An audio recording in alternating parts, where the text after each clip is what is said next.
Lawrence, Yes, I heard you mention that someone had passed away. yes, Kathleen passed away. Oh, I'm so sorry to hear that. Please know that you have our sympathy and oh, I'm just so sorry to hear that. Yeah, my sympathy too, Lawrence.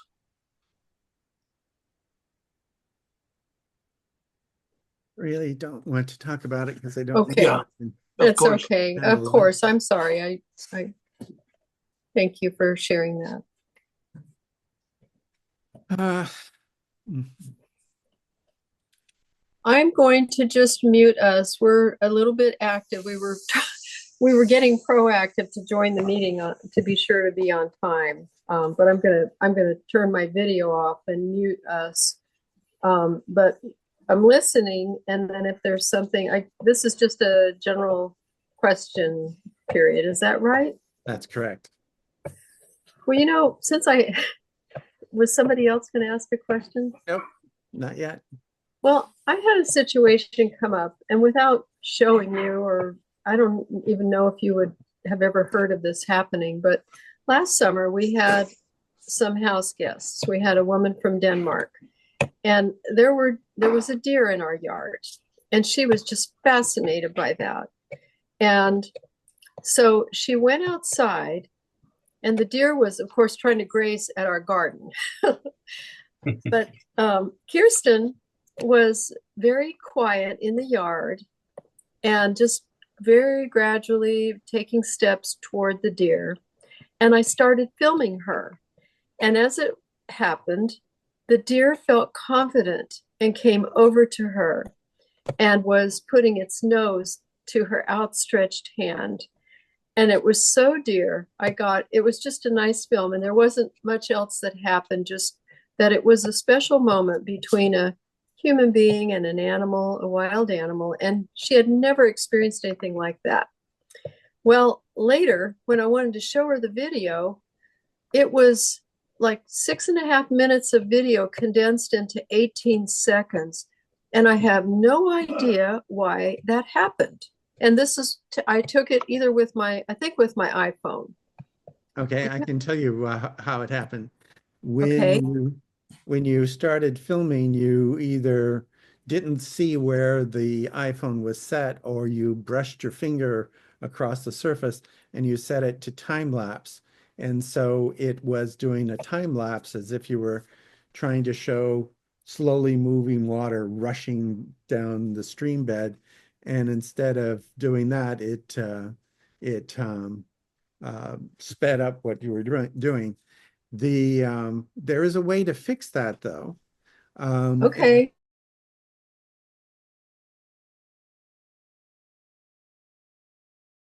Um, anyway, getting back to what I was talking about earlier, um, you were recording in time lapse, and the way to fix that is to open up the video in iMovie.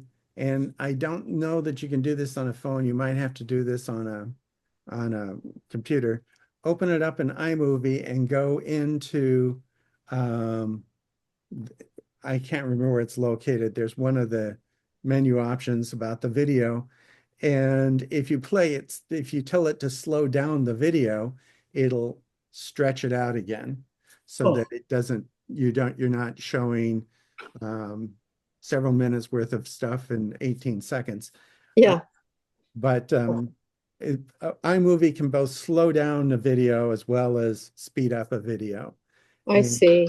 Okay, I'll give that a try. Thank you.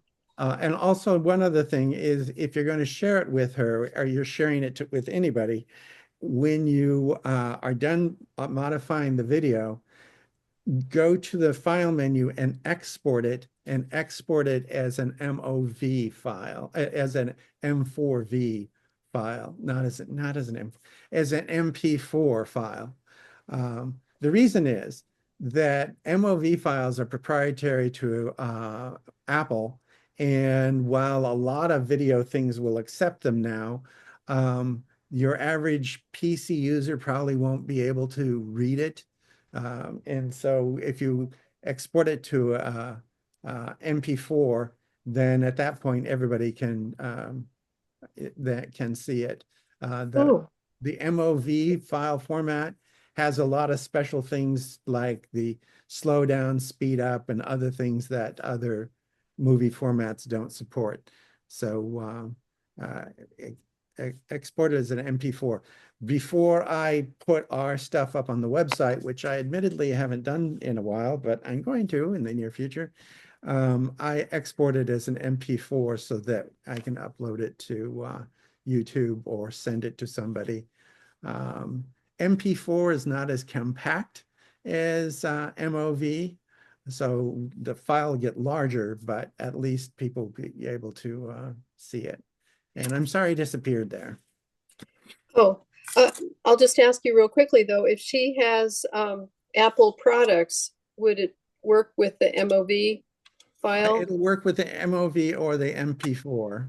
Okay, The Apples are fairly much format agnostic.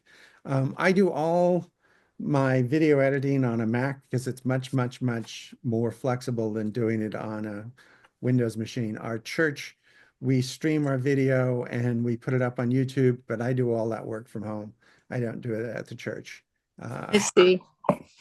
It drives you nuts to try and do this on a Windows machine.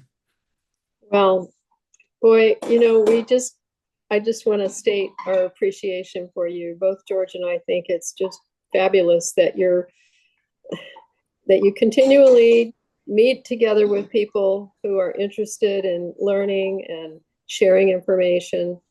And the fact that you're even open to some of these questions that come up, which may be really, really at the bottom level of understanding. We just appreciate you, Lawrence. Thank you.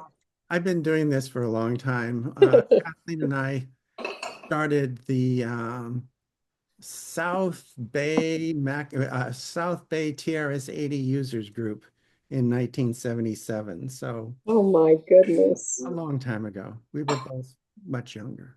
Yeah, yeah. You've had a long journey together. Yep. Yeah, thank you.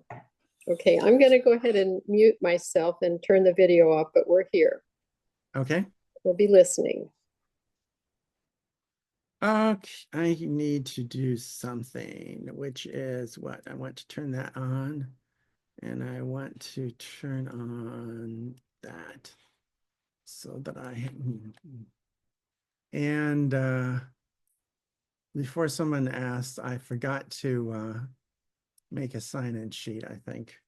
So let me check that quickly, but I don't recall that I did so. I might have surprised myself and done so.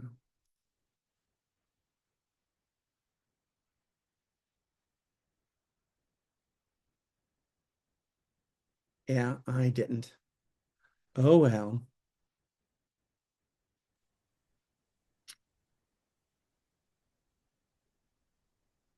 So much for bookkeeping.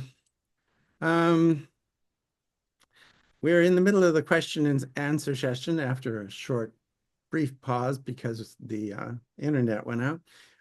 Anybody have a question? Yes. Well, go ahead. Go ahead. Lawrence, what speed do you get on your computer generally? Are you talking about internet speed? Yes. I'm paying for 1 gigabyte download and 30 megabytes upload, which doesn't really have anything to do with reality. It's about, if I'm lucky, it'll be around 400 megabytes download and 30 megabytes upload, quite often less than that. 30 up, you said? 30 up. To reasonably upload a video to somebody, you can't really do so with less than about 10 megabits. I shouldn't say megabytes, 10 megabits per second is about as slow as you can go to upload a video without someone dying of old age in the meantime. It just takes a long time. If you take megabits per second, and you divide that by 8, that's how many megabytes. So 10 megabits per second is about 1 megabyte per second. 1,000 megabits per second, which is what gigabit is you divide that by 10, and that's about 100 megabytes per second, theoretically. And in practice, there's a lot of stuff that goes on to slow it down. Kathleen and I noticed that every day between about 6 and 8, we will lose the internet for a while. And that's not unusual. The reason is that everybody starts using the internet around 6 to 8 local time. And most people do not have a path to the internet straight from their computer to the internet. It goes out to a concentrator for an entire neighborhood. And so that entire neighborhood goes out at once. When we were on the East Coast, I once, back in the days before they had better security, I found out that there were 255 people in our neighborhood, which is the maximum number that you can have in a local cluster. So when they would come home at 5:30, 6 o'clock, things just went down to a crawl. But on the East Coast now, you can get fiber link internet, which is a gigabit up and a gigabit down. I don't expect to have that on the peninsula before, say, 2050 or something. Right. You know, one of the things that the new administration wants to do, for example, is to get rid of the subsidy for rural internet. There's been a subsidy has been available for like 10, 15 years. And one of their proposed savings is just to get rid of that. So I don't think that things will get better anytime soon. Well, what about the thing that Musk has? Is it Starlink or something? Starlink is like a lot of things is downlink oriented. Dish has satellite downlink, but it's downlink only. And Dish, if you want to send something back, you send it over your telephone line. And over your telephone line, basically you're going at modem speeds from the 1990s. So in terms of upload with Starlink, it's really next to non-existent. If you think about it, to run a internet peering environment, that's where a whole bunch of cables come in and it sends it out to everybody over the neighborhood. That's usually done with a router that you consume several thousand watts. Satellites have if you have a powerful satellite, if it's 10 watts, they're just very low wattage. So essentially the wattage of a light bulb is what powers a satellite. So you're sending that very faint signal down with low wattage to the ground, where it's then amplified and distributed. That's okay going one way, but when you have a whole bunch of signals coming the other way, it can't possibly handle it. So satellite is not really a two-way communication. It's basically one way. The weather satellite beams down photographs and video of the Earth, but if we tried beaming that stuff up to the satellite, it would just clog it. That's why for satellite television, there's one beam coming up and one beam going down, and once it hits the ground, then that one beam coming down is distributed. But there's very limited amount going back up. And even today, most satellite TV really isn't satellite TV. It's coming over ground or oceanic cables or something like that. It's not really coming from the satellite. The satellites are distribution points. GPS, for example, in order for GPS to work on your phone, you have to have a minimum, I think, of 5 satellites that it can reach at one time. And most often 7 to 9 if you're closer to the equator than we are. And it takes those very minuscule amounts of information that's getting from those satellites to figure out where you are. But you're transmitting nothing the other way. So satellite is basically just one way. Yeah. Well, they didn't say anything about the ups and downs of it. I mean, I heard about, If slow you, speed, but I'm if you, always if you're complaining sitting, about speed. yeah, but if you're typing a message and then you press return to send a response, that's upside. It Yeah. can't go, it's not going to the satellite. It's going over a modem, or if it's going over some cable someplace. It's not going to the Well, satellite. Starlink wouldn't do you any good at all, right? It's good if you're doing something to receive content, like for example, television programs. Dish works fine for that, but in terms of sending a signal Right. back, no, it doesn't. It doesn't Right. work. Most Well, they're people are also- really happy with it, though, aren't they? Which, Starlink. yeah, but most people just consume content. Oh, They're yeah, just, that's true. Yeah. they're not really doing anything. They're not replying to anything. Now, you don't happen to have a really good Verizon signal where you are, do you? I have a good Verizon signal because I have my phone use Wi-Fi. So when I'm in my own home, I can get a good Verizon signal, but that's not because it's coming over the air, it's coming Right. over a cable. Yeah, yeah. When So we, when, Verizon has a really good internet package that they offer separate from the phones is working really good here. So, and it's cheap, well, relatively cheap. I have Verizon service for my phone, so it costs $45 for a good package. yeah, a lot of More people speed. that I know who live in cities, they also like the T-Mobile, but you have Yep. to live in a city that actually has a good T-Mobile infrastructure, like Chicago. But that was one question that somebody wanted me to talk about, was what was a good cell phone service and what was a good internet service locally. And the answer is I can't talk about that because unlike the East Coast, it's not flat around here. And what works for me, I live in Sunland, won't work if you live up on Bell Hill. And if you live up on Bell Hill, it's not what somebody in Carlsberg can do. And if you live in Carlsberg, it won't help you out someplace else. It's extremely episodic. If you go online and you say, what are the best internet providers in Swim? And you get this list, all of that's paid advertising. It's not based on anything at all. And some of the people that appear in those listings don't even have service locally. So the answer is you pretty much have to try it. Talk to your neighbors and see what they say, because there's no way I can give you there's no way I can give you a good answer.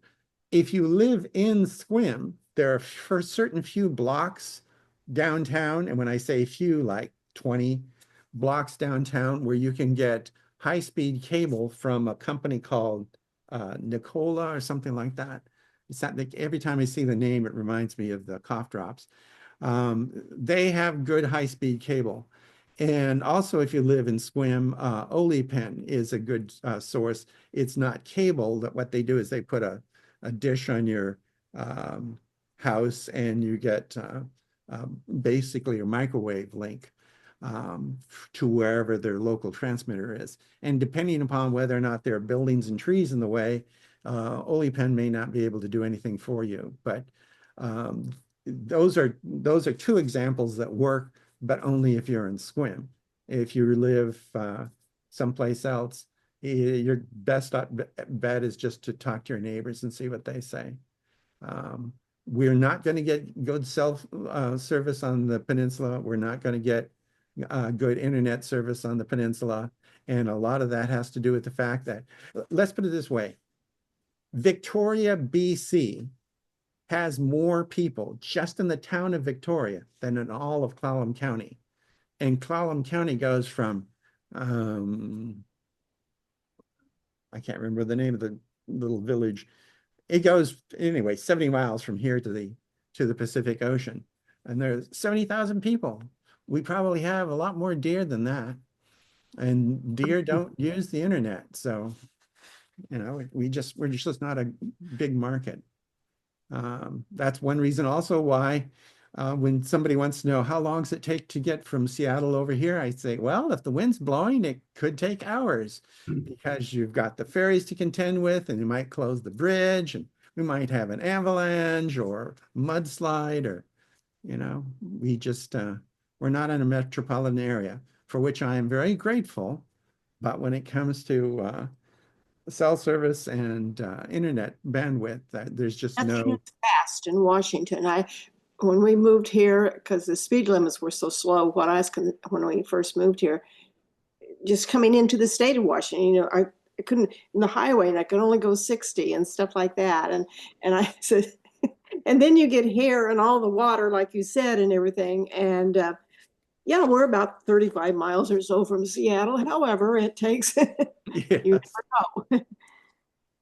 My mother kept on trying to get me to invent a Star Trek transporter pad because then Yes. she could have gone to visit my daughter in England, and she could have visited my brother in Alexandria, Virginia. You know, that she thought that was a good idea, but I wasn't able to quite manage that.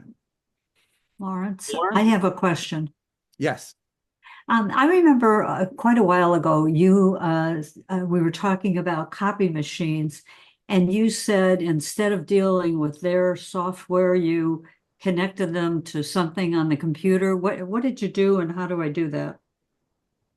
Oh, um, if you have a printer, Mm-hmm. most printers have a copy function. So you Yeah. just go there, you put the whatever it is you want copied down, and you go to the copy menu item, press it, and say how many copies you want and copy it. The if it has a sheet feeder, you can even give it a stack of things to copy and press copy, and it'll copy the entire stack. So I don't use copy machines at all.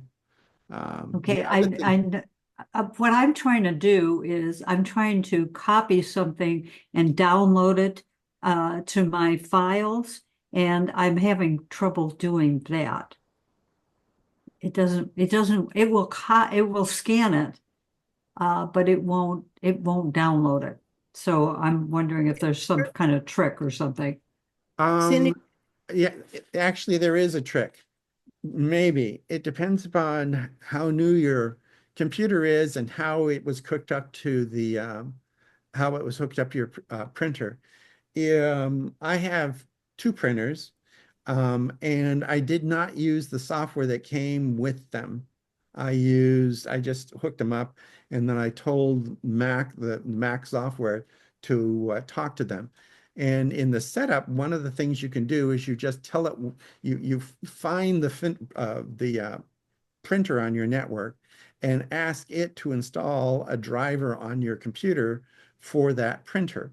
And your Mac ships with thousands of print drivers for all kinds of printers. And you find the one that matches or the one that's close, and you're up and running. If your printer is also a copier, it'll also do scanning. And to scan it, you use SimpleText. Actually, it's called Preview now. SimpleText was an old name. Preview. what is it? Yeah. Let me show you. Let me find something to print, first of all.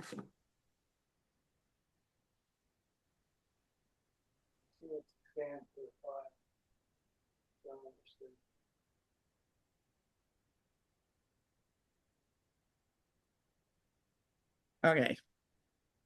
Let me share my desktop.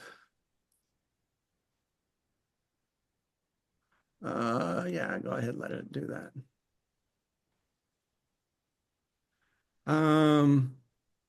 First we'll go to settings, and in settings, if you go down to printers and scanners, you tell it to add printer or scanner. It goes out and looks. Yeah, go ahead. It goes out and looks on your network to see what it is. You say that you have something that tells you what it thinks it is. You say add it. Well, I've already added it, so I'm not going to do that. Instead, I'm going to say that I've already added those. I'm going to go down and preview allows you, if you look at a photograph, it opens in preview. So we're not going to use it for that. We're going to go up here to the file menu and say import from scanner And Rachel is the name of one of my printers that I hardly ever use it for printing. I use it for scanning mostly. And it's doing an overview scan, and it goes and does an overview scan. Yeah. And so I go then and I select what I want scanned. I draw a little box around what I want scanned, and I say scan. And when I'm scanning it, I also have different things that I can do. In this case, I want to save it as a PDF. So I say scan, and it goes and scans it. And then I say save by telling it to save, and it's a Wikipedia card. And then I go find my scanned item. And it's hiding behind something that I saved here. Oh, it saved it in documents. If you don't tell it not to, it'll save it in documents.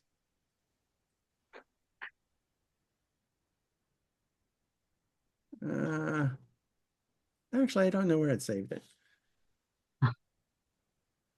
If you don't know where something's saved, you just go through this same process again and say, actually, I just tell it to go find it.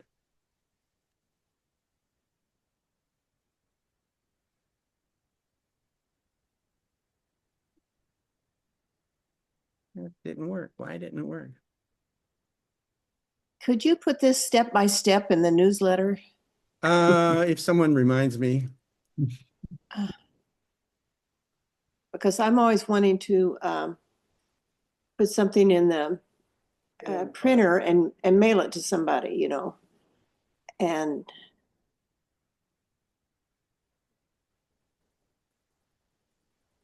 I spend so many hours getting it done that I don't know the steps that got me there. So here is my Wikipedia, Friends of Wikipedia card. Wikimedia is the company behind, the nonprofit behind Wikipedia. And I donated money to them, so they sent me a card, which they don't normally do. I'm kind of surprised they did this, probably because they want more money. But that was a physical object that now I have something I can send out to people. And when you save it, you can save it also as a JPEG in case if it's a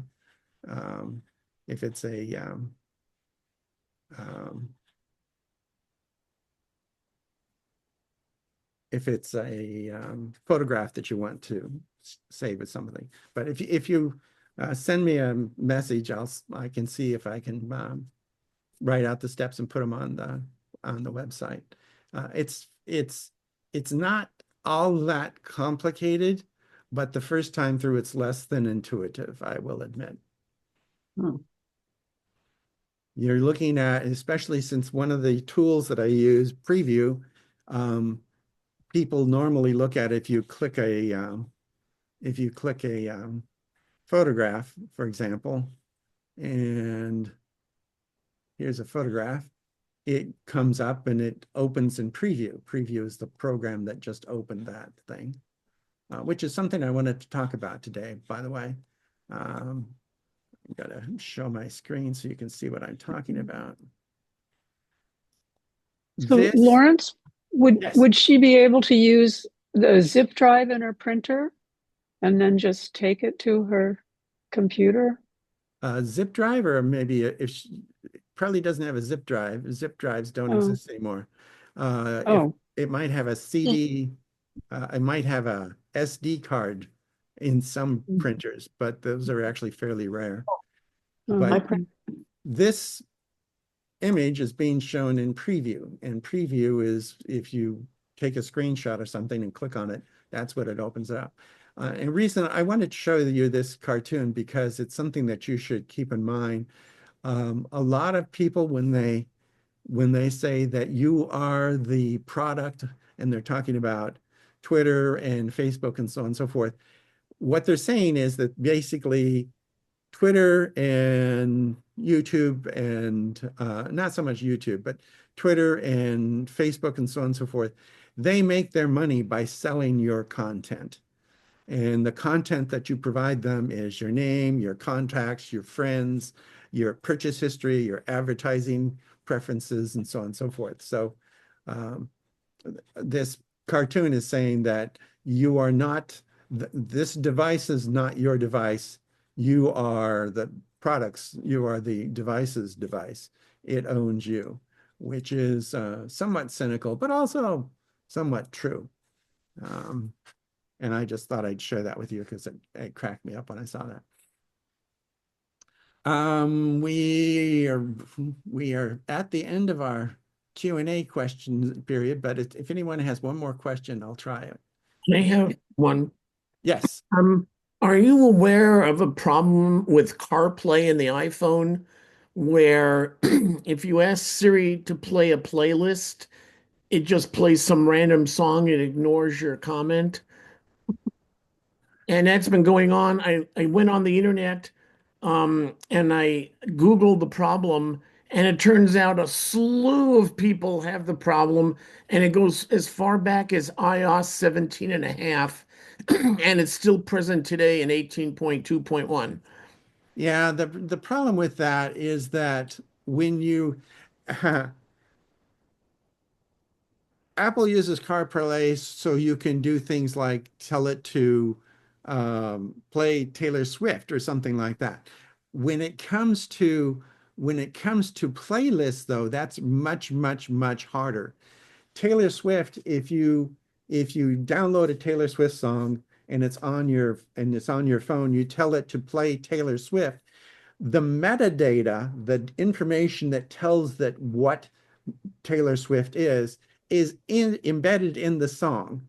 So when you download Taylor Swift to your iPhone, it knows that that's Taylor Swift because Apple's metadata says so.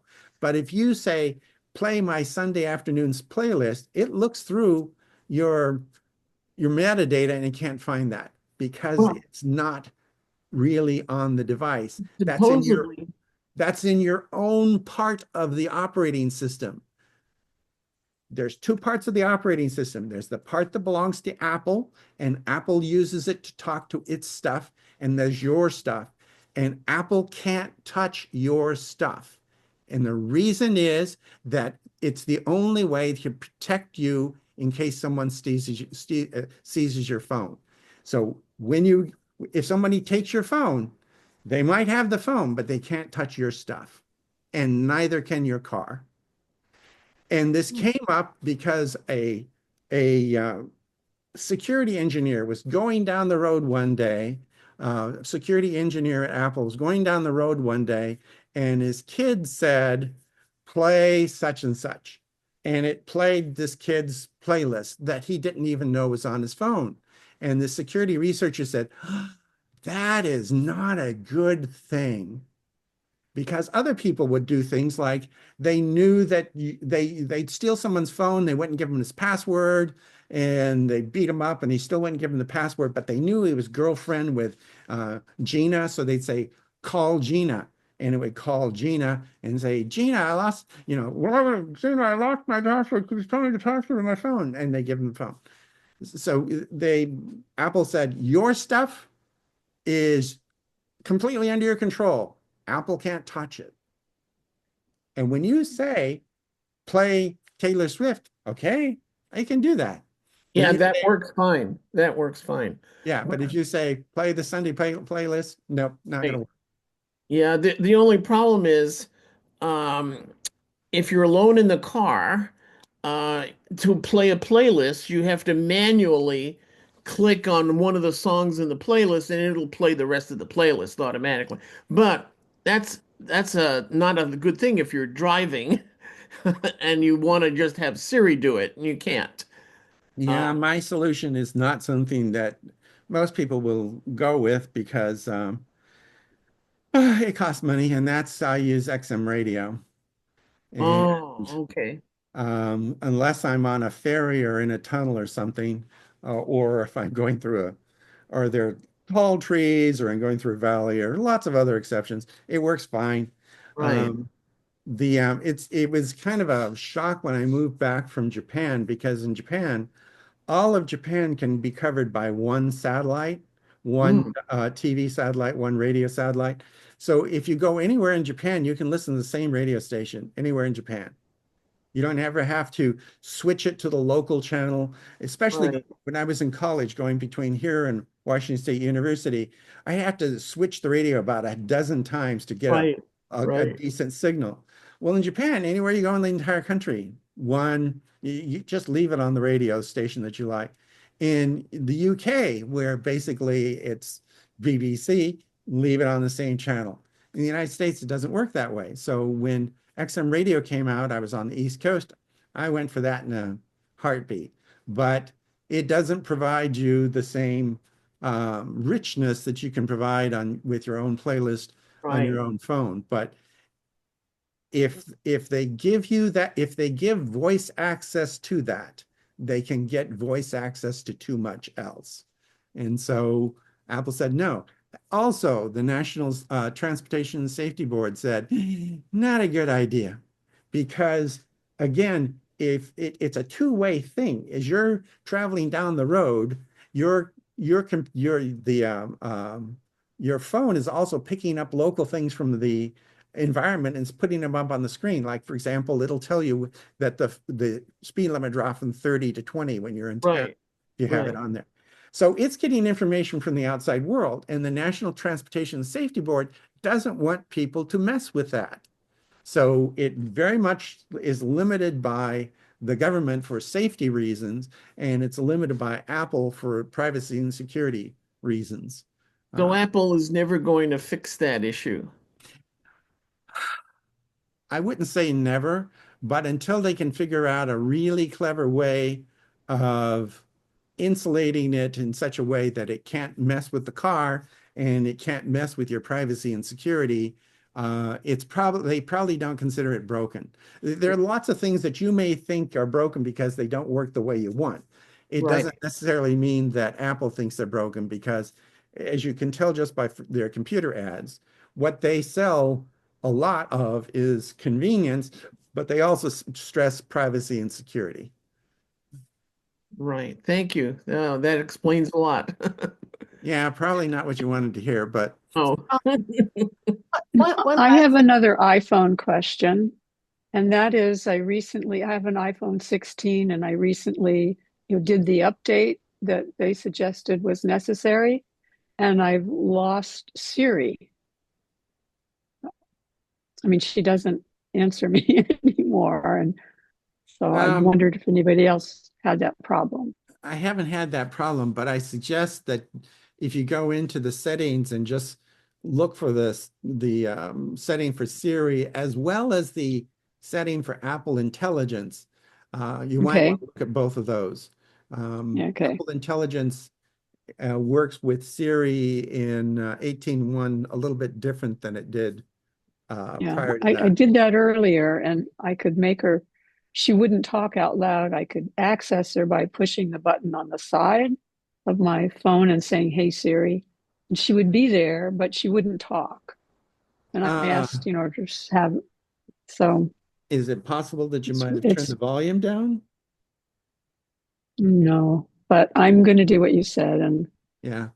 I might just go up to Verizon, and which is where my carrier, and just say, "Help me, guys." I will warn you something about the Verizon store, and in fact, all the local phone stores, they're not actually run by Verizon or AT&T or anybody. They're run by a contractor, and they only get paid if you do something that they make money from. So if you go up there for general questions, sometimes they're just not going to be particularly helpful because they don't get reimbursed for that. Okay. Thank you. Yeah. Is Apple ever going to learn how to alphabetize? Is there a reason they don't? If you're talking about things like titles, probably not. I used to work as a librarian, and book titles are alphabetized by something called the Anglo-American cataloging rules. So, for example, if your title is The Great Gatsby, you don't put it under the, you put it under great. And A Man for All Seasons is under man, not a. And you have MC and an MAC, if it's a person's name, are both alphabetized as if they're MAC. Makes great sense for books. Apple doesn't do it that way because, and they really can't. There's a technical way that they could make it do that sort of thing, but it would take forever. The other thing is that in terms of Apple actually does a really good job of alphabetizing for most things quite well, because unlike the the ASCII, American Standard Code for Information Interchanges, which is what computers use for assigning characters, an uppercase A is a 65, a lowercase a is a 97.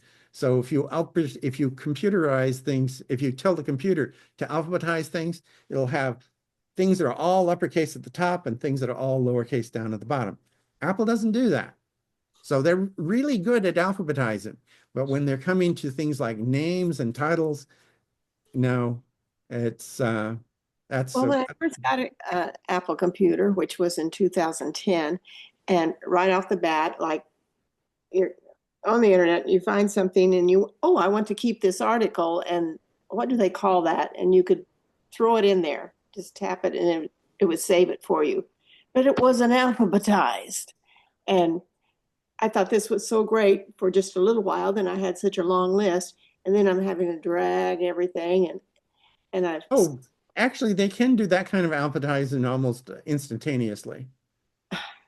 I shall show you because I need to move on to the demo, and I'll do that as the first part of the demo. I need to.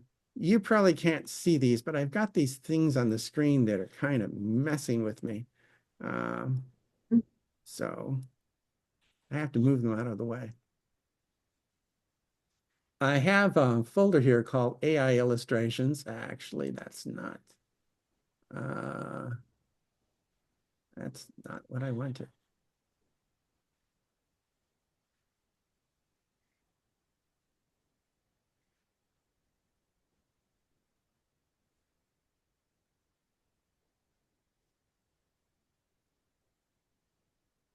Here we got things in alphabetical order. If you click up here, it's alphabetical order by either ascending or descending by name. If you go over here, it does it by date modified. Here it does it by kind. I'll give you a more extreme example.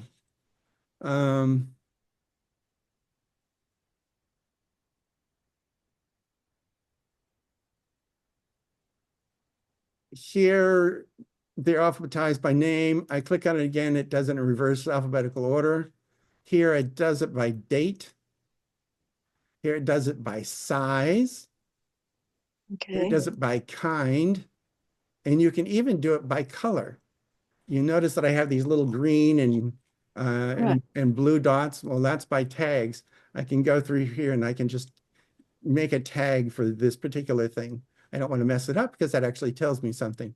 But to change the alphabetizing, just click on the head of the column. Okay. And you can do it by any of these things. And if you see something you want to do alphabetize by something that's not shown, you go up here to view, show view options. There are things that may not appear. Like these are date modified, but you can have it by date created, date last open, date added, version, comments, all kinds of different ways that you can have things. Okay. I did not want to do that. So I won't do that. And if you find views that you want, go back to this show view options. If you pick out the ways that you want it to, what those column headings are supposed to be, push this thing down here, say use as defaults, And that way, any new folders will have those same options available to you. Like I want tags always because I use colors to Uh-huh. keep track of things. If something's blue, it means I've blacked it up. If it's something else, I may not have backed it up. Before I do anything else and get on to, I was going to talk about Apple Intelligence and Security. I wanted to show you a video. And this is the video. This is a band called OK Go. And you probably won't be able to hear this because, I don't know, maybe you can or not. I'm going to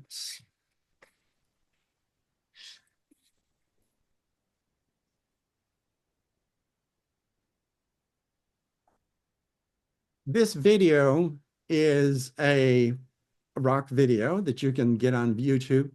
It's made with 64 iPhones. And at various times, they will do things that go between screens. So for example, this guy can stick out his hand and it goes across to the screen next to him. And they do all kinds of funky things.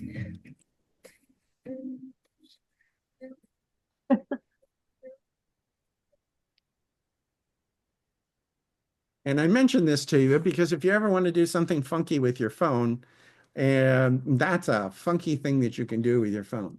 It was shot on iPhones and it uses iPhones as the catchy technical gimmick. Another thing that I wanted to just briefly mention, Mr. Lockwood asked me if I knew anything about using a phone with 2 eSIMs. And the answer is yes. If you have a phone that accepts 2 eSIMs, it means you can have a primary and secondary phone line on it. So one phone, 2 phone numbers. It means you have to pay for 2 phone numbers. And you get to describe which one is the primary or secondary. You can also have one as a business and one as a personal. And if it's a primary, it's going to be a P, a secondary is going to be an S. And if it's obviously business, one's going to be a B and one's going to be a P. But you can separate it that way. You get 2 different phone numbers. You have all kinds of different things you can do. A primary phone number means that if you make a phone call, that's the one, that's the number it's going to use. The things that you can do is you can also say, for messages and FaceTime, you could use either. For default line, it's going to be 1. For cellular data, you're only going to use 1. This way you can have a cheapo line for 1 and the other one on unlimited or whatever you want to do. In playing around with this, I also found out that you can have different ringtones. So you can assign the ringtone if you call on the secondary line can be different from your primary line. And I've done that because I now have both Kathleen's line and my line on one phone because I want to be able to receive her phone calls. And that's too small to tell. But anyway, it was fairly transparent, but I would suggest that if you do want to try this trick, that the first thing you do is go online and get some instructions. Apple has a support line explaining how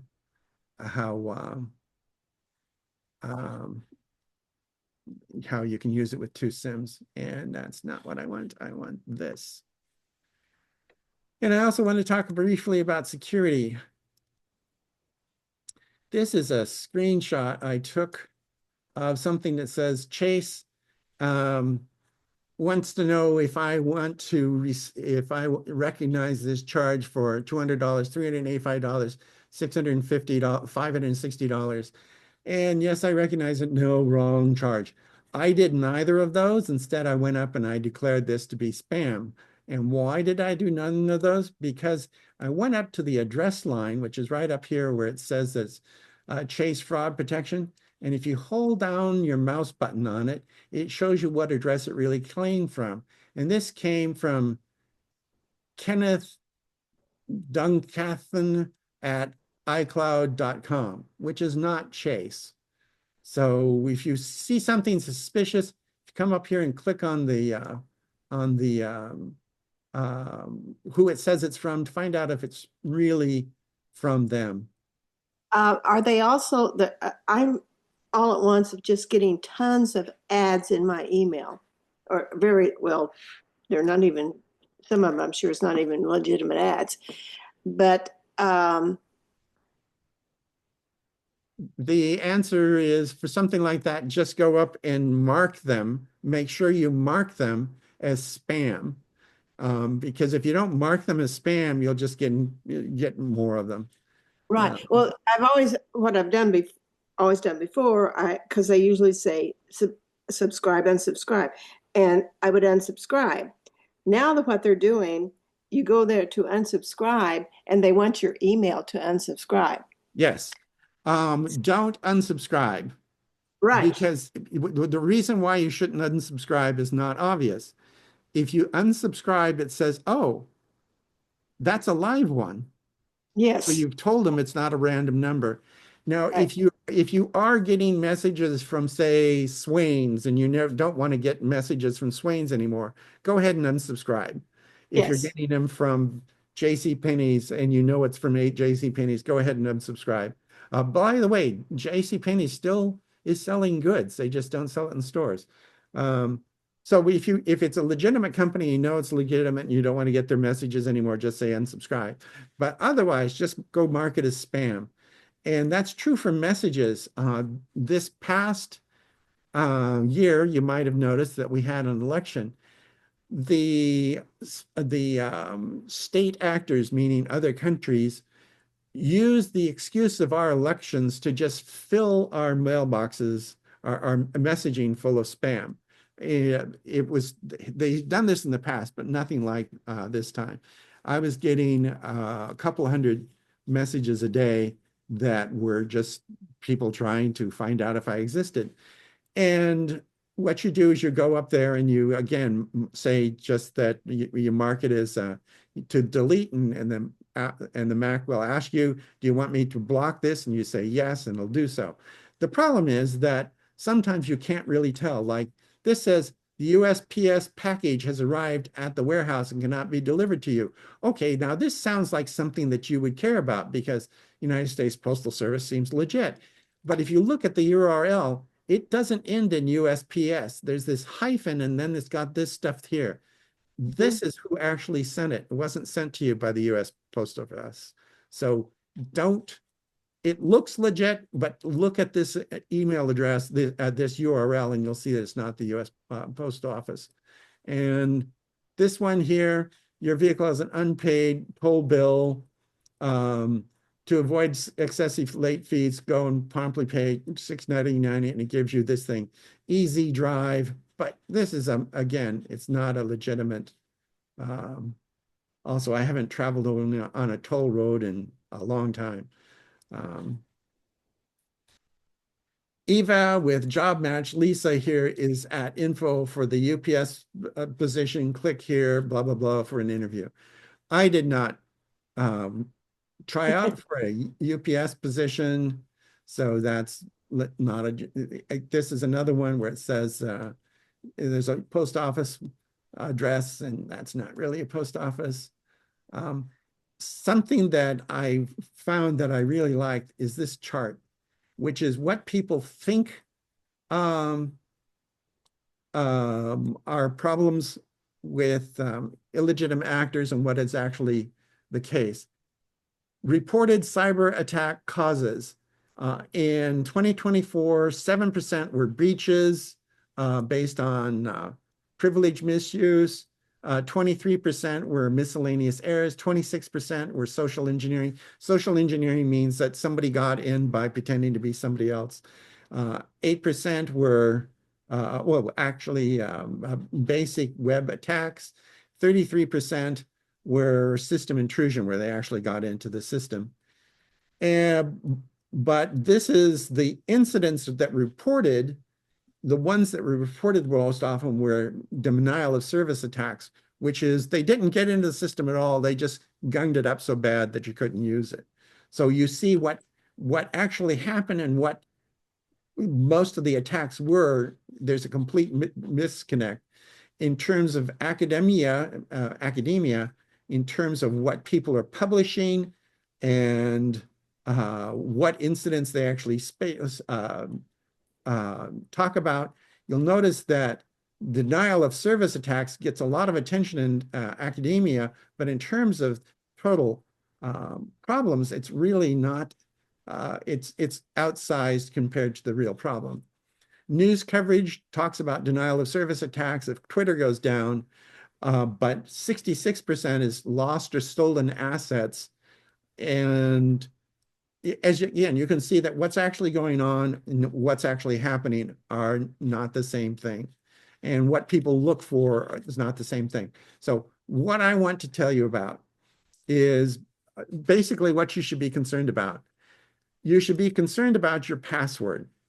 If you have a simple password, and simple means under 15 characters, you are vulnerable. If you reuse a password, you are vulnerable. And not only are you vulnerable, you're extremely vulnerable. If someone breaks into, you offered a campaign donation to some guy who is running for state representative. Somebody hacks his site and they get your credentials. Well, you never intended to log into his site again, so you use the same password that you use for everything else, except that now that person has a legitimate username and a legitimate password that they will then try against banks, insurance companies, credit unions, anything that involves something of value to people. So that's why you want to make sure that you have your password down safe. You want to make sure that and safe means 15 characters or more. And you also don't want to ever reuse a password for anything. It doesn't make any difference if it's a simple thing or it's a useless thing. Don't ever reuse a password, because as you can see, in terms of the amount of stuff that people have, that they have control over, that lost and stolen assets is mostly your data that was lost. Breaches in terms of banks and so on and so forth, that's actually fairly rare. Where people run into problems is lost and stolen assets. Now, how can you write a password that's going to be difficult to break into? And the answer is you make it long but easy for you to remember. So as an example, you live in Squim, and I like the lavender.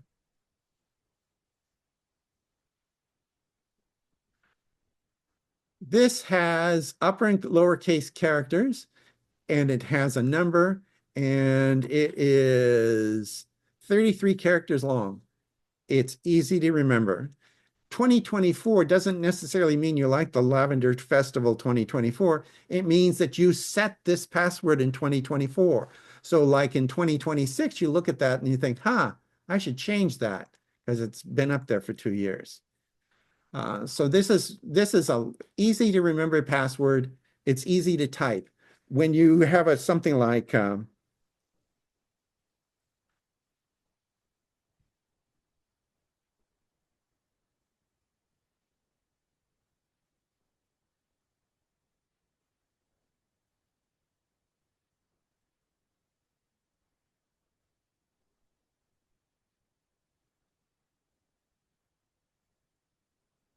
that was just hard for me to type. If it's hard for you to type, you won't type it that often. So find something that's easy and fast to type and is long. And more than 15 characters is long. You will find stupid companies that say that, oh, they don't accept a space as a character. So if in that case, you just have to say, I like the lavender. I'll make that uppercase just for the heck of it. The dash is a special character that almost everybody allows, but some stupid things, including Microsoft, don't like spaces. So this has a special character. It's got numbers. It's got upper and lower case, and it's fairly fast to write. So the simple way to keep yourself safe is to have long passwords and never, ever, ever reuse them. This way, if they break into your account at Bank of America, they might cause damage, but they won't be able to get into your bank account at Sound Bank here in Swim because you have a different username and password there. Hey, Lawrence. Yes. But if you have, say, for instance, 100 passwords and each one of them is a passphrase like that, back to the same problem is how do you know which phrase goes with which, account?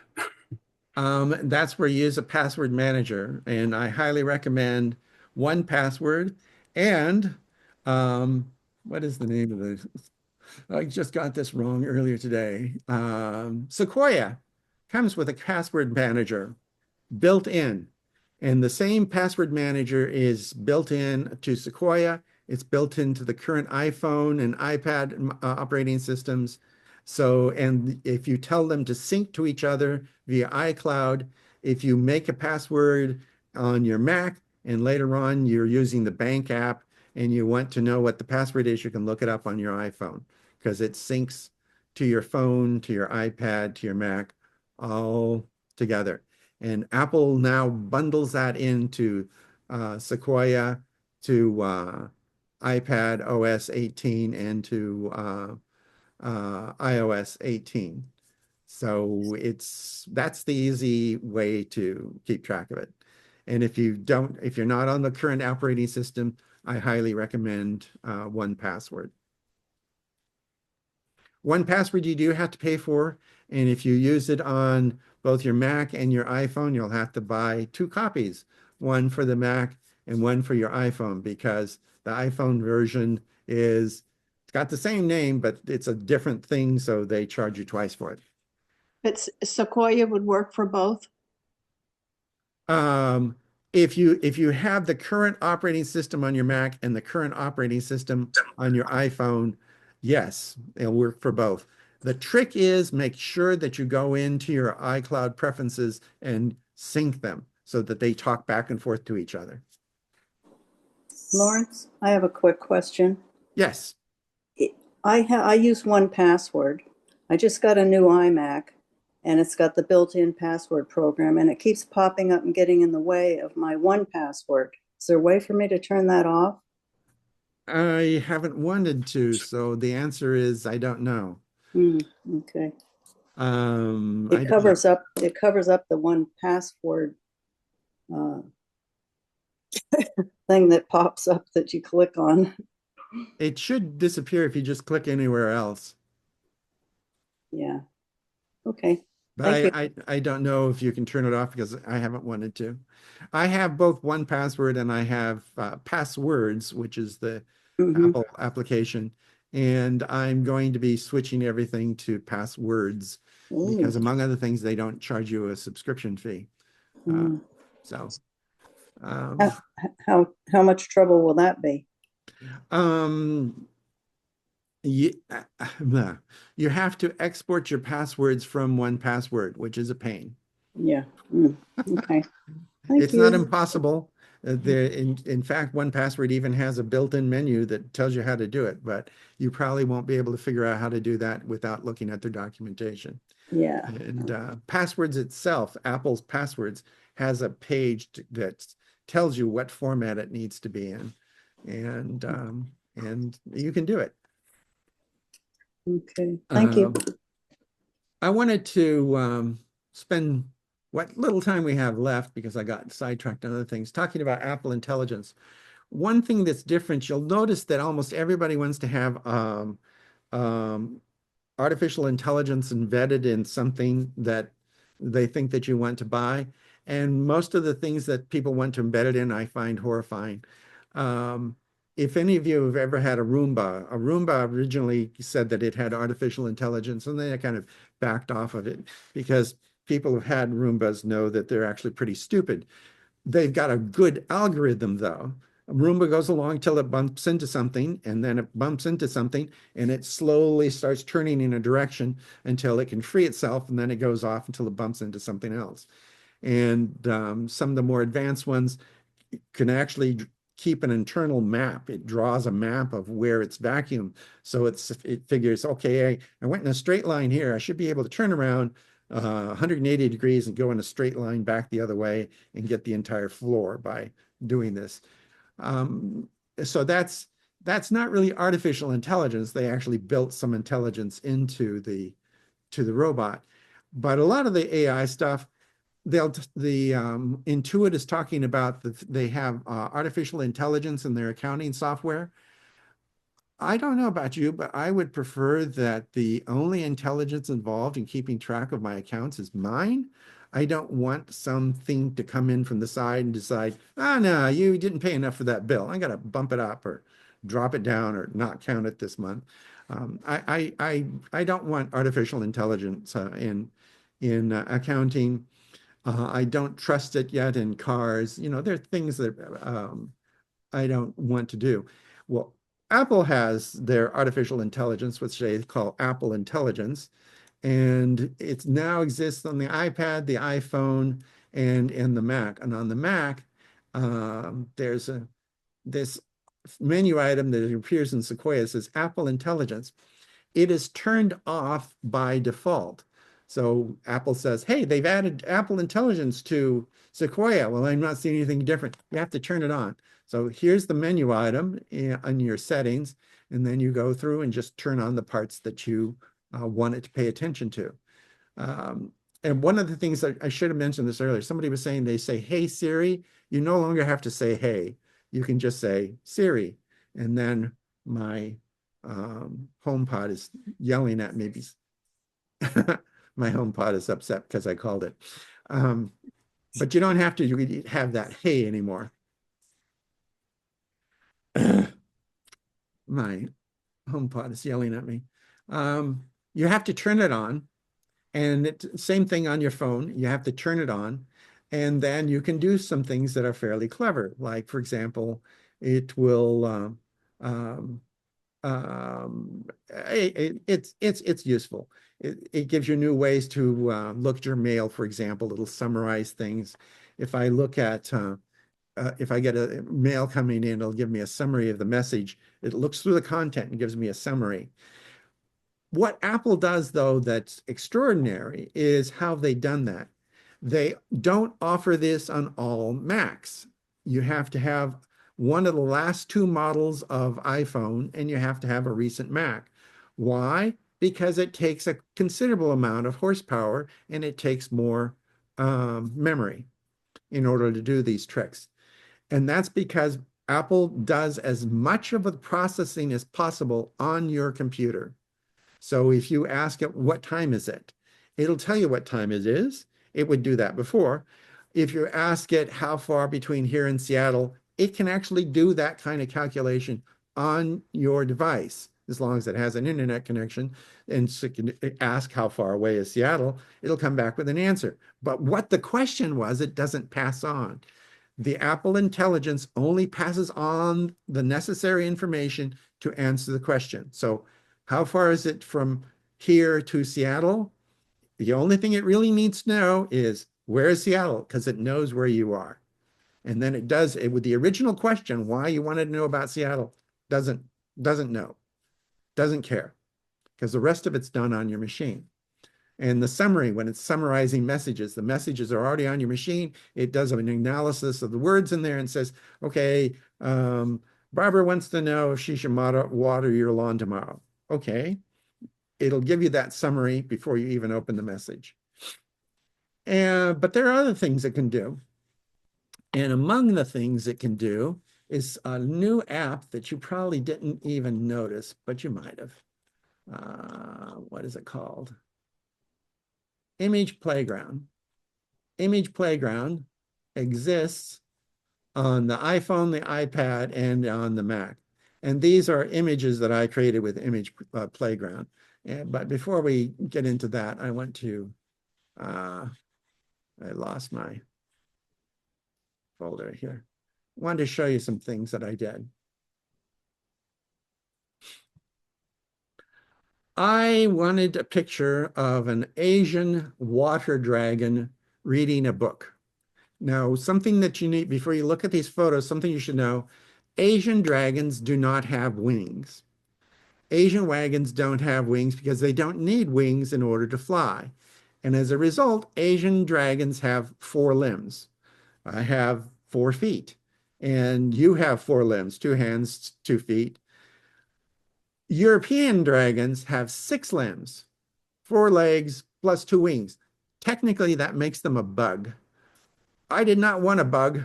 I wanted an Asian water dragon. So I went into Adobe Firefly and I said, I want an Asian blue water dragon reading a book. And it gave me this. And it gave me, actually, I should just open them all up at once. Different kinds of variations. The very first one I got was this one down here, where it's reading a book, it's reading a book, it's reading a book, it's reading a book, it's reading a book. Slightly different each time. And then this one's a little bit different. That's because I said I wanted a Asian blue dragon reading a book in the style of Hiroshige. Hiroshige is a famous Japanese illustrator of the 19th century. So this one's a little bit more nuanced than that one, for example. And this is another one.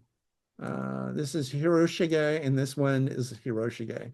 You notice that this second time it threw in, we got waters because it's a water dragon. This one's got waves because it's a water dragon, but now it has flowers too, because, you know, hey, it's an Asian dragon. Did you notice that one of those had a book that had 2 spines? Yes, I did notice that. We'll get to that in a second. I didn't do quite as many with Microsoft Copilot simply because I don't like the dragon. It doesn't have any wings, but this one looks to me an awful lot like a horned toad, like I used to see down in Texas. This one's a little bit more dragon-like, and the nice touch is that it's actually Oriental writing here, and this one's back to being a horned toad. So Microsoft does get some points, particularly for this one. And this one also, I said, in the style of Hiroshige, so it made it slightly different. This they consider photorealistic, and this one's more of a woodblock print. Hiroshige did woodblock prints. And then we come to Apple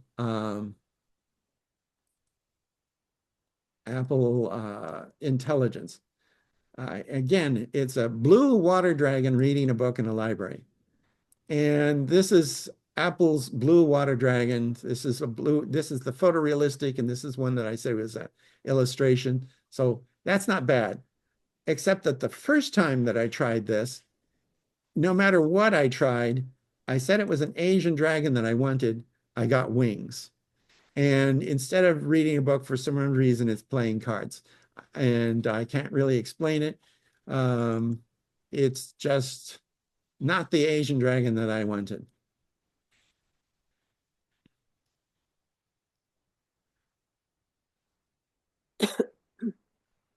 Then I said I wanted this is an Apple Intelligence. This is what it is good at. I said that I wanted a penguin cheering on its team, its basketball team. And you notice that even the basketball team in the back are penguins. So this is a penguin with a basketball, so that you know it's a basketball, and the team in the background, and those are penguins as well. So that's not half bad.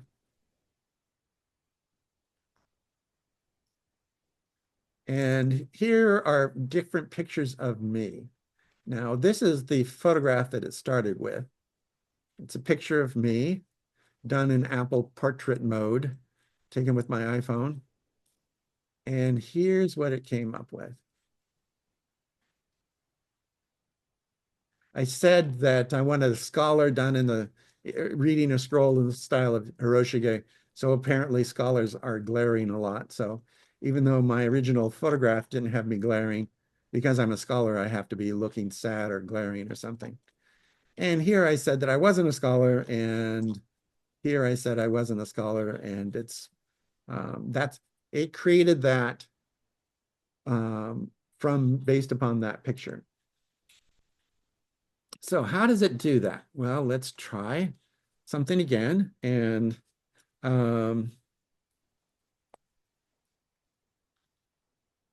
giant toad swallowing tassel. Here's a giant toad in front of a castle. Not quite what I wanted because it's not doing much in the terms of swallowing, although it does look like a giant toad. And you can have space themes. So now we have a giant toad, and because it's a space theme, and now it's got constellations in the background. And if you find one that you like, you say done, and it makes it larger, and then you can just drag it off onto your desktop. So this is Apple Intelligence. It did not go out to the internet except for just a general idea of what a toad looks like and what a castle looks like. But what I was asking for, it did not send that out. So it's an interesting way to create illustrations for something that you're trying to do. But there are limitations, definite limitations.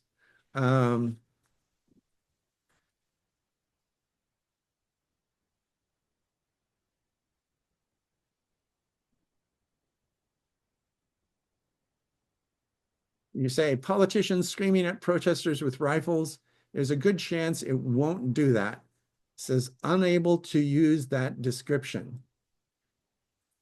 So it also kind of censors you. The reason for this is it doesn't want to be on the front page of the New York Times saying that people were creating hate speech using Apple Intelligence. So it does limit in terms of what it is that you what you can ask for. But if you want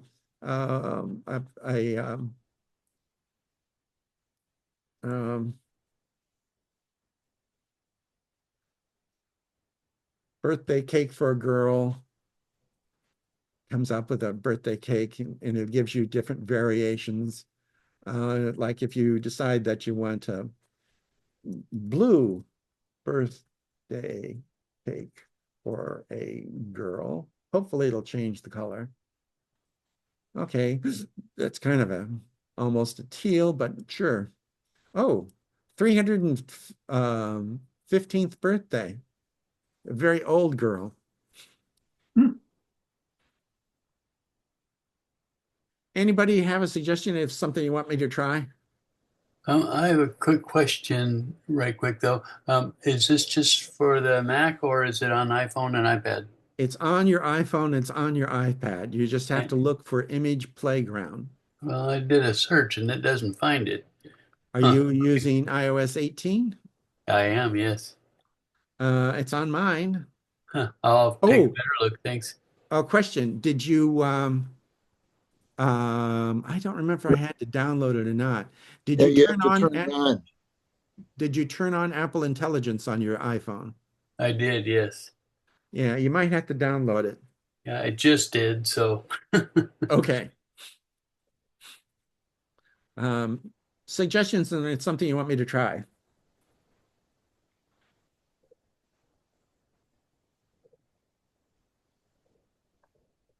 I asked it to do SpongeBob SquarePants smoking a reefer and it wouldn't do it.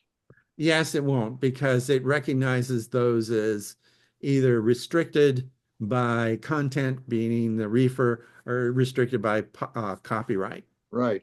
So then I asked for a square sponge smoking a cigar. It will do that. square yellow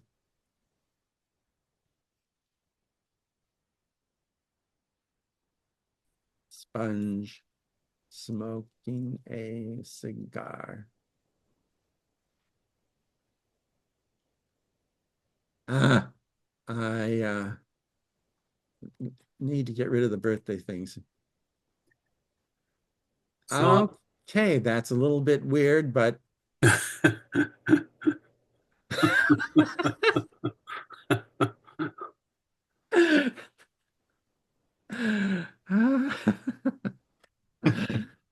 uh, so I went to download Image Playground, and there's a charge for it.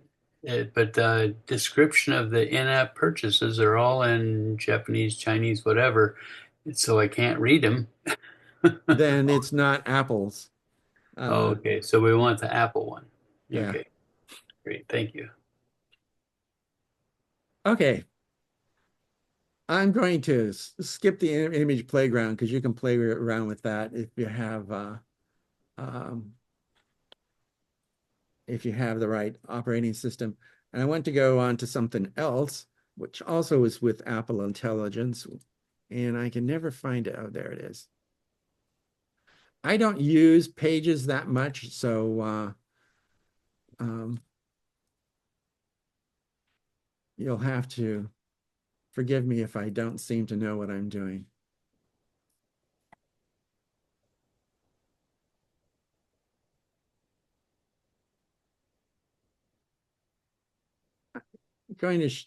This is a complex sentence. This sentence has 206 words and it's one sentence. And that alone should tell you just probably too much. Let's make this a little bit bigger so you can read this fantastic piece of prose.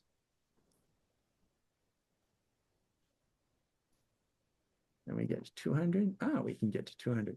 Okay, this is just a terrible piece of prose. It's one sentence. So just trying to read this out loud, you'd keel over in a faint just from lack of breath. So I'm going to select this. I'm going to go up to the edit menu to writing tools, which is something new. And I say that I want this to make this friendly.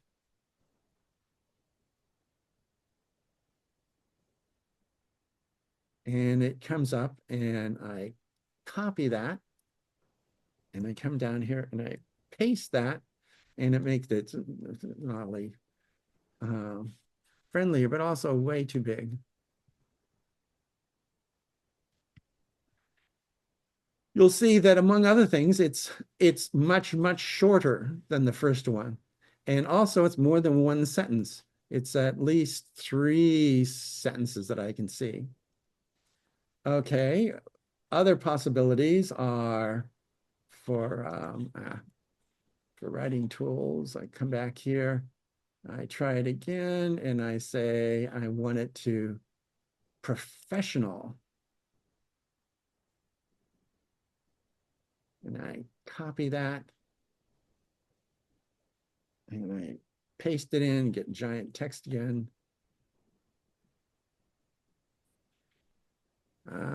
Make this 11. There's a possibility that that's may even be longer than the original. But at least it's now multiple sentences, I think. Actually, it might be exactly the same thing. Oh, well, so that didn't work out so great. Oh, possibly because I didn't do the... And we're going to go up to writing tools and we're going to say concise. And we copy that.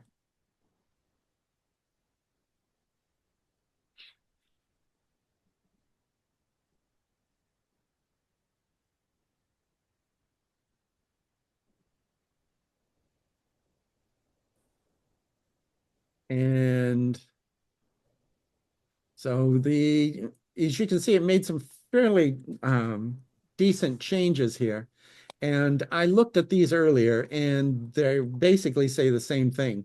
So this is an example of Apple Intelligence, and it didn't have to reach out across the internet to do that. It just sees that this is a big, huge, ridiculously long sentence. If you have a little sentence that goes on for more than 3 lines, it's probably too long. So the first rule of thumb is break it up into individual sentences. The second thing is to get rid of repetitive prose. It managed to do that. So things that are repeatedly used over and over and over again, got rid of that. And if I really worked at it, I could get a professional one that would actually be shorter than the original, possibly. But it's built into the it's built into Apple Intelligence. It does the same sort of tricks on your email. If you write something, there's a commercial on TV where this guy is writing this nasty note and to his supervisor, and then he's asked to rewrite it as something friendly, and it comes across, and he gets a compliment from his coworker. That's done with Apple Intelligence, and it's actually quite good. What it will not do, which is what you see the news stories about, if you ask it to write the great American novel, it won't. You actually have to write something, and it'll help you rewrite it. Now, there are other ways to do this. Microsoft has had editing tools built into Word for quite a long time, and you can have add-ons. Let me bring up Word. This is Word. There's this thing called Grammarly, which is a plugin that you can buy, or you can use the free version, that as you're doing things, it'll make suggestions on how to do it better. But this little symbol that I have here, because I have a Microsoft account for the entire Office suite, that little symbol means that Copilot is here. So Copilot will allow me to create a draft using Copilot. Again, I'm a decent writer. I don't need Copilot's help. But for this horrible, horrible sentence, which I did have to deal with, I did use some AI to figure out how to make it comprehensible. I figured it out once. This is actually syntactically, it makes sense in terms of syntax. It just doesn't make sense in terms of human beings understanding it. And I'm a firm believer that policies and procedures, if they're meant to be followed by individuals, they should be able to be read by individuals. And if you need a lawyer, then it was poorly written. So this is something that's built into Pages and Numbers and Keynote, as well as Apple Mail and Messages on your iPhone, iPad, and Mac. And it's all part of Apple Intelligence. But it won't work if you don't turn it on. Apple Intelligence does not work with Microsoft. It does not work with Chrome.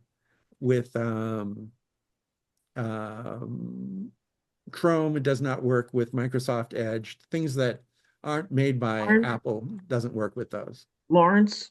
Yes. I found it does work with non-Apple things. If you go into Word and put that same sentence and you right-click, you'll get the writing tools instead of being in the edit menu like it is on all the Apple products. You just select the paragraph and then right-click, and you'll see writing tools come up. Is it Apple's writing tools or Microsoft's? Apple. Okay.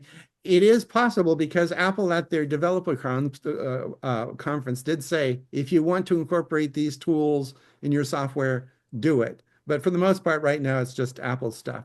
I haven't noticed that with Word, but I'll go and look. Yeah, I tried it with Word and PowerPoint. They both work great by just right-clicking after you selected it, and then it comes up with the editing tools, and it's the same as the one you see in Pages and Numbers. And I have my own best idea on how to improve PowerPoint. Throw it away and use Keynote. Keynote's much more intelligent. Keynote will read PowerPoint, so you don't even need PowerPoint. But I use Keynote for everything.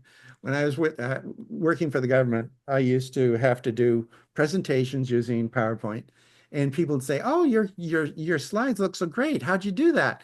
I used Keynote, and then I exported them as PowerPoint and went and used them at work. But PowerPoint, I find PowerPoint was originally designed as a outlining application, just to do outlines. And Microsoft basically destroyed it. The guy who sold PowerPoint to Microsoft is to this day a millionaire, but he really, really resents what they did to his software. And things like Access, their database, they bought the name Access from Tandy Corporation, and Access was a calendar when it was running on TRS-80s, but Microsoft bought it because it just wanted the name. They threw away the application and created a database. I could tell you horrible tales about computers. Anyway, any questions about that? I realize that was a short demo, but that's really pretty much all you really need to know. You need to turn on Apple Intelligence on your phone, on your iPad, on your Mac if you want to use it. And then it works with Keynote and Numbers and Pages and Safari and Messenger and the Image Playground. Just pick out something you'd like to stick on a card someplace and just go play around with Image Playground. It's something to note about Apple Intelligence, which I shall bring up. Go away. I don't want to keep you. Lawrence, Yes. on passwords, do I have to enter all of my various passwords, or does it automatically find any of them from any other programs and automatically bring them in? Apple passwords will, as you're going to websites and entering your name and password, it's keeping track of those Apple passwords. And to some extent, 1Password does the same thing. But if you've been to, if you just downloaded and installed Sequoia this week, it doesn't know about anything you've done in the past. Oh, actually, that's not true. Come to think of it, that's not true, because even your old passwords, Safari, for example, has been keeping track of them for quite some time. If you go into Safari settings, there's a section here on passwords. It's been there for years. And the only thing they've done in Sequoia is instead of being it as part of Safari now, it's now a separate application. But Safari's been keeping track of passwords for years, but it won't know if you go to a website using Chrome or Edge or Firefox, it doesn't know anything about it. Lawrence, I have a question.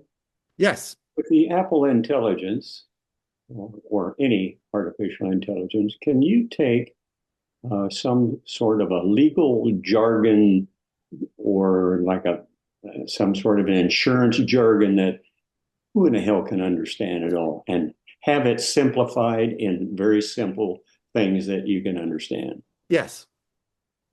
The answer is yes. Okay. And how would one approach that?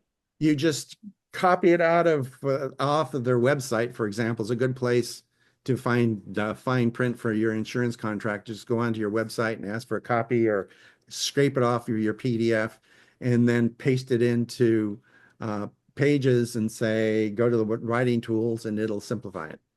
Thank you. One thing I wanted to show you.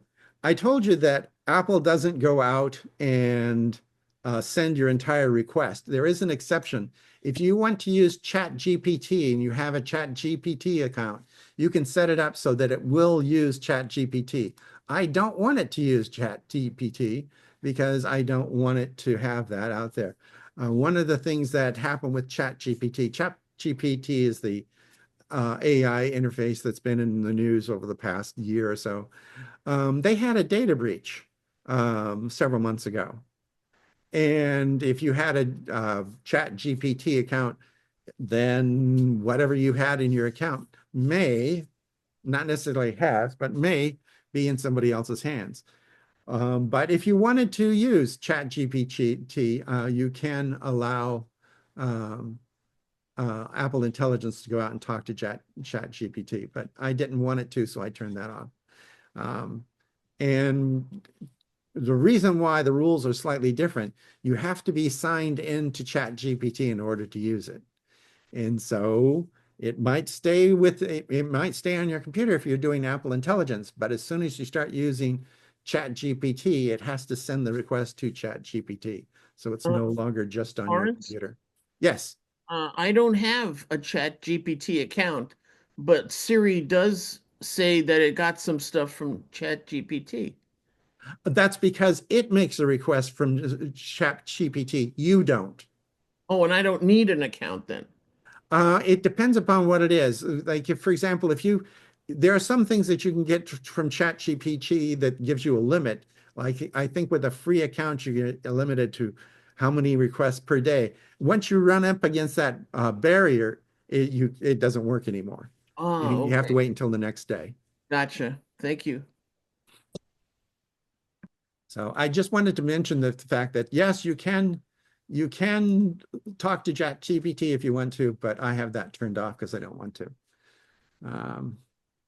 Lawrence, Yes. I read in several places this week that the next iteration of iOS and Sequoia should be available next week, and it will turn on Apple Intelligence by default instead of having it turned off. I haven't read that.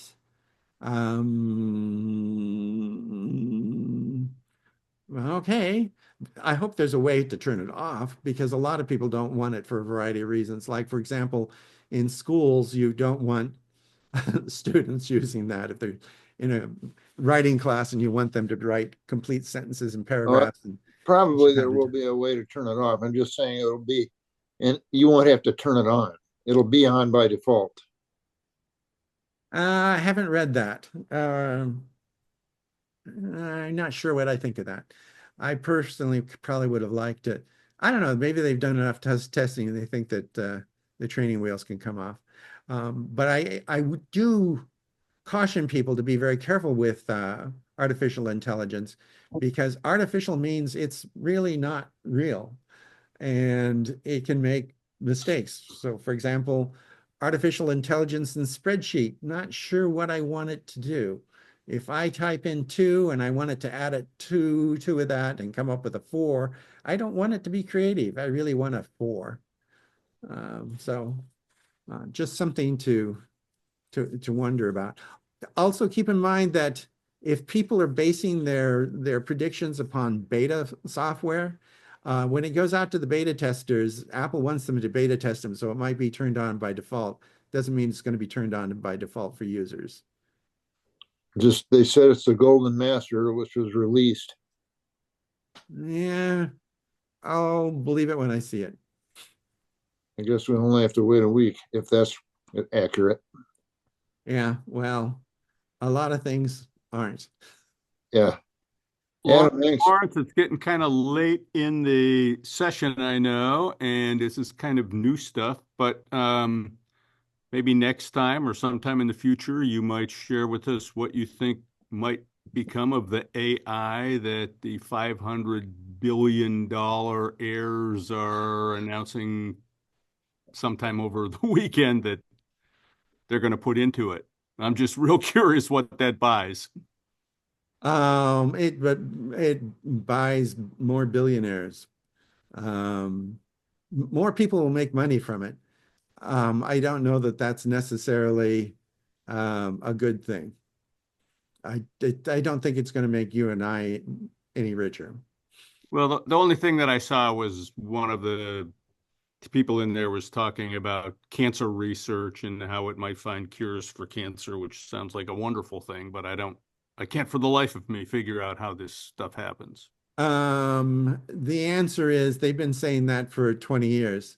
The biggest steps in cancer research were done with just old-fashioned computing, and that was when they mapped the human genome, that project. That was a giant step forward. But you see, you have to do the basic science. Artificial intelligence can't really get you through to the basic science.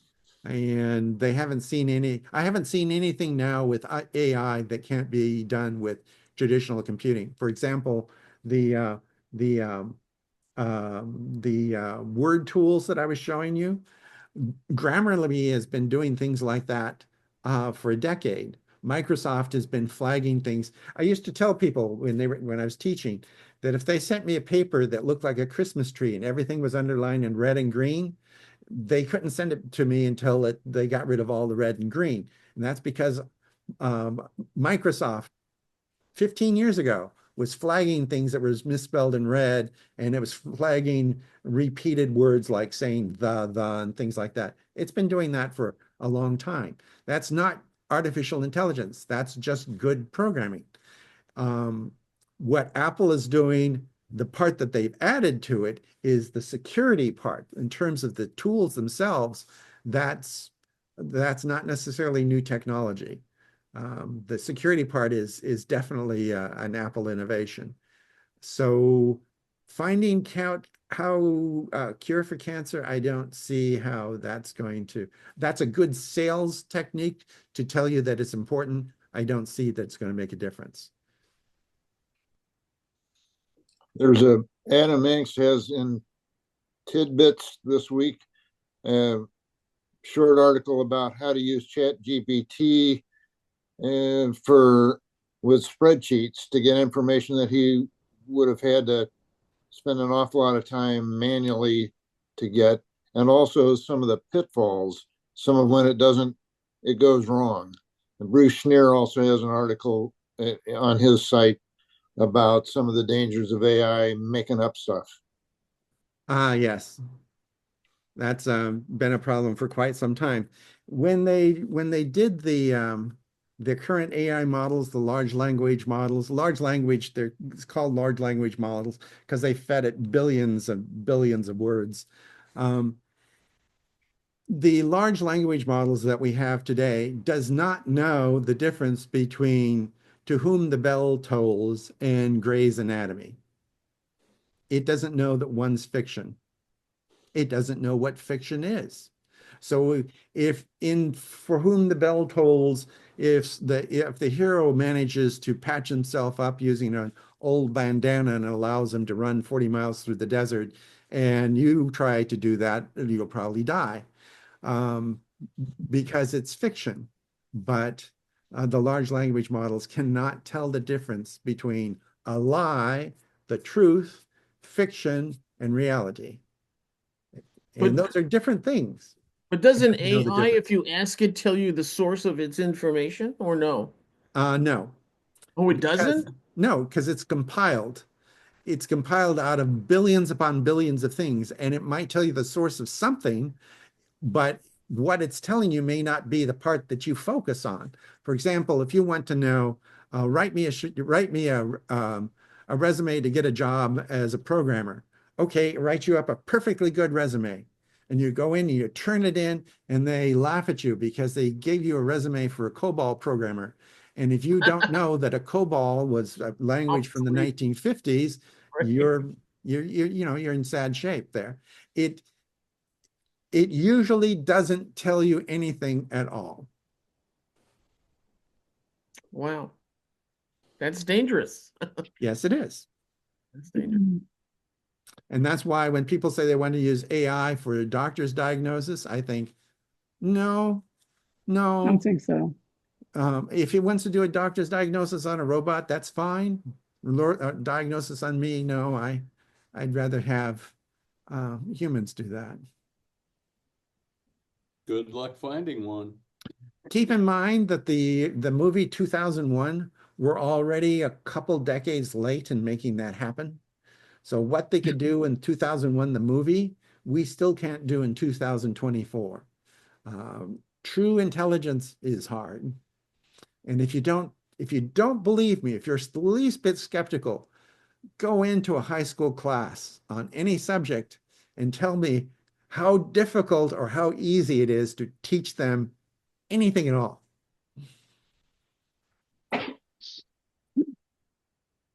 There's a reason why, by the way, I was a double major in my undergraduate history and education.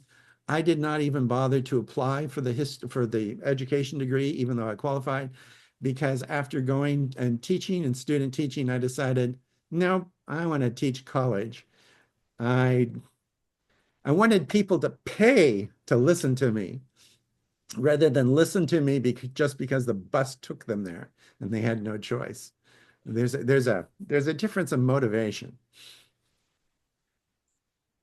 Probably right.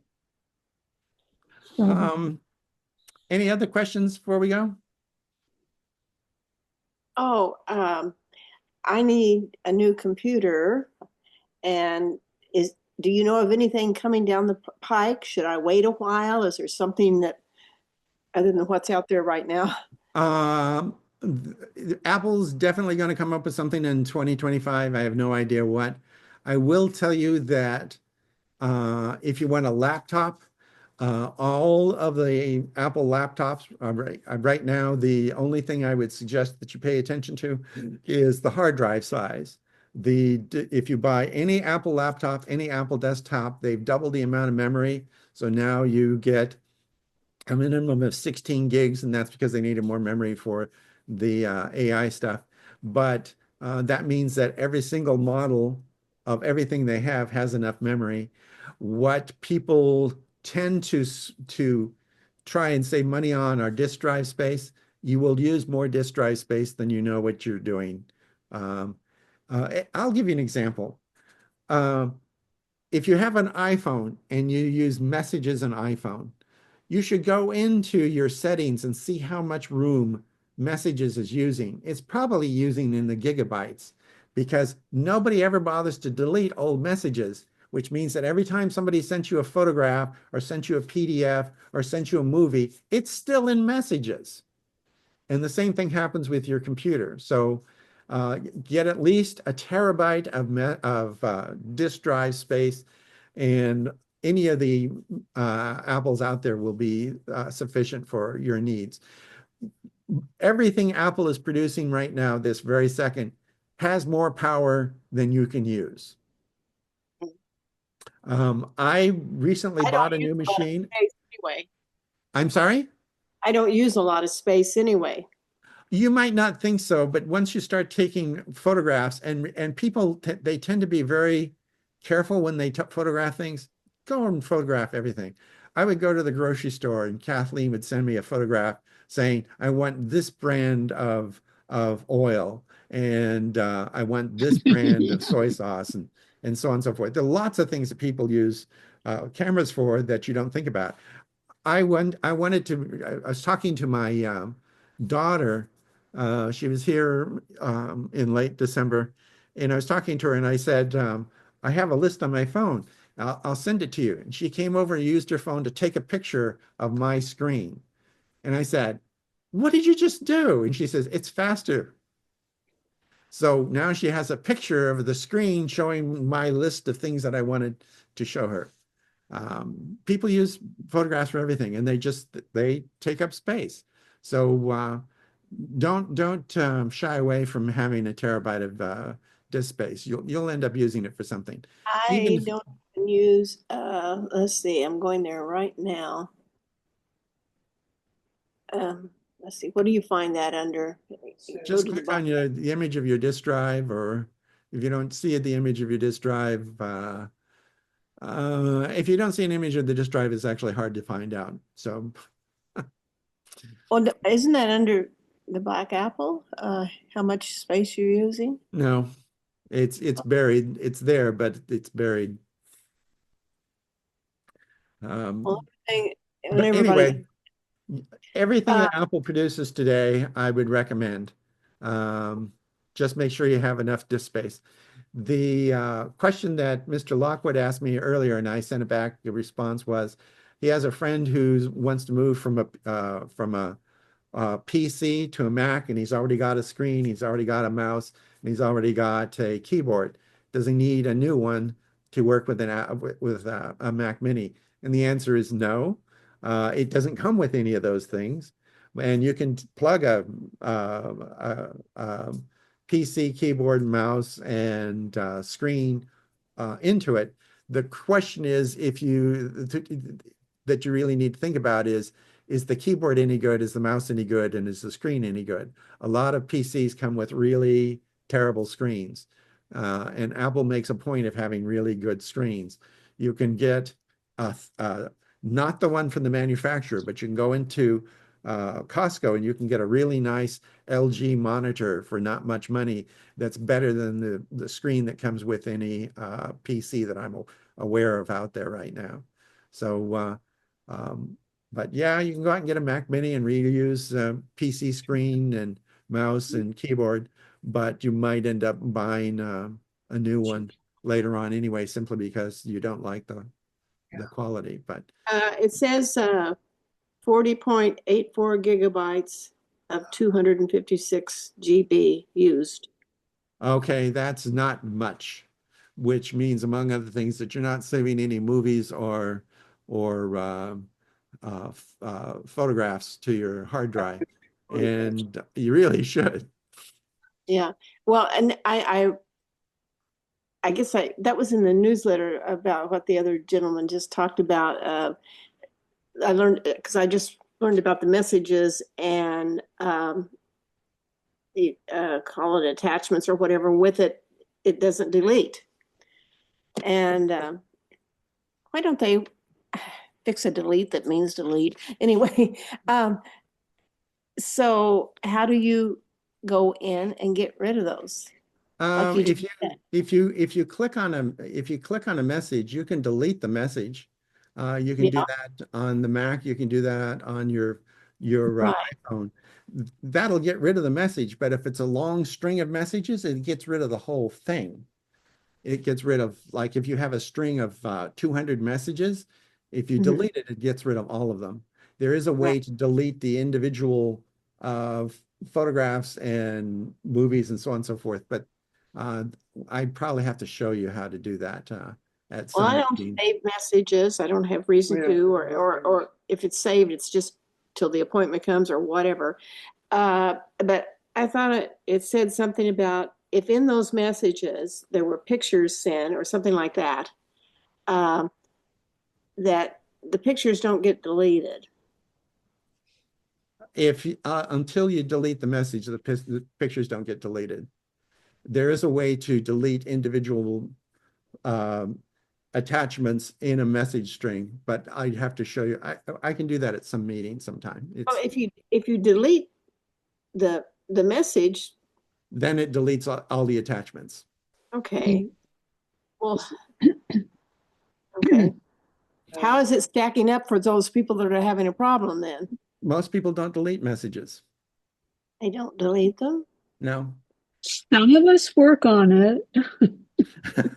You can set your machine to delete them automatically after 30 days. Yeah, you can also set it up so they'll delete it automatically after 30 days. But here's an example of why you might need more space. My niece lost her phone. And it wasn't an iPhone, it was an Android phone. She lost her phone. And with it, she lost the baby pictures for her eldest son. Her eldest son was 12. She had never backed up any of the photographs.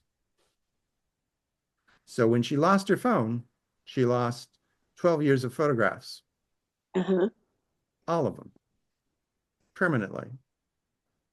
Yeah. So that's why you should, among other things, save photographs and such to your computer, because it's got the room for it.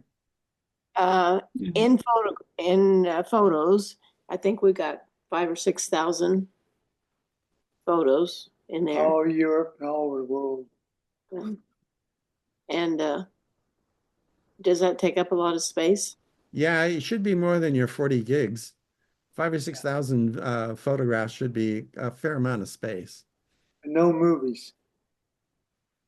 It should still be a fair amount of space, but I have probably 300,000 photos, so I'm a Well, I'm looking at the 24-inch iMac desktop, and I know you said you recommend a terabyte, and everybody that's ever looked at my computer has always says, "Good grief, you're not using anything," you know.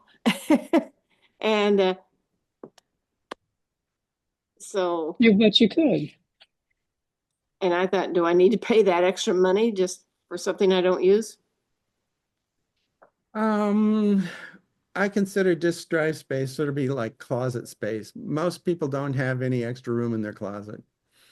So if you use the closet like most people do, you'll fill it. Unless you have a really big closet. So I've get a been big closet. using a long time, but okay. You can also just get an external hard drive. You can get an external hard drive, but a lot of people don't know how to save things other than to the internal drive. Apple, if you install a new piece of software, it puts it on the internal drive. If you save a document, it puts it by default on the internal drive. So the external drive for most people doesn't really help them that much. It's easier if there's just more space there to begin with.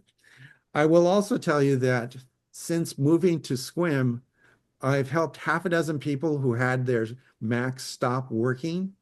In all half dozen cases, it's because it filled up the hard drive. If you fill up the hard drive, your Mac stops working. Well, how do I tell how full it is? Just look up there, it tells you. Click on the red apple, it tells you. The black apple? Black apple. Like this right Anyway. here? I don't know of anything about that apple that will tell you how much space you're using, because it doesn't. Hey, Lawrence, this has been really interesting, but I need to leave. Yes, and I do too. Can I haven't signed in and I never figured out how to do that. That's all right. I forgot to make the sign-in sheet. So what can I say? I messed up. But if you have ideas on what we should do in February, please send me an email message. My address is on the website, or just send it to Strait Mac vice president at straightmac.org. Is that right? Well, again, thank you so much. I mean, send it to my email address. Just go look in your received emails and just reply with what we should do next month. Okay. Hey, Lawrence, this is Darcy. Real quick, are we paying dues this year? Yes, we decided we pay them once a year in January. So in And January. do we send them to the president? No, there's an address on our website. It's under the join menu. It's got the address to send it to. It's a post office box downtown. The address. Okay. Okay, great. Would you like me to read the address? No, I can look it up. Thanks. Okay. One other thing about memory that he was asking about, and if you go up to the Apple icon in the corner, it does tell you about it. Go to About This Mac, and then there's a selection of storage, and it'll tell you exactly how much you've used. That's what I. That's easy. Thank you. I'm signing off. Good night. Thank you, Lawrence. It's been forever since I used that. I forgot about that. Yeah, Andy. Okay. See you next month. Yep. Thank Thank you, you. Lawrence. Bye-bye. Bye-bye.